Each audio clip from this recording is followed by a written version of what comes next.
தமிழர்களுக்கு நாங்கள் அடிக்கடி எங்களுக்குள் பேசிக்கொள்வது என்னவென்றால், உலகத்தில் எந்த இனத்திற்கும் இல்லாத அறிவுசார் தெளிவூட்டல் கருத்தியல் புத்தகங்களும் காவியங்களும் காலத்து காலம் எவ்வளவோ இருக்கிறது. வேறு எந்த இனத்திலும் தேடி பார்த்தாலும் இருக்காது.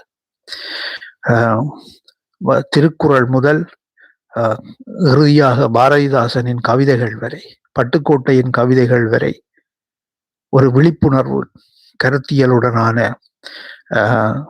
வரிகள் எவ்வளவோ இருக்கிறது. தேவாரங்கள், திருவாசகங்கள், எத்தனையோ குறிப்பிட்டு சொல்லலாம். வரலாற்று காவியங்கள், வரலாறுகள்,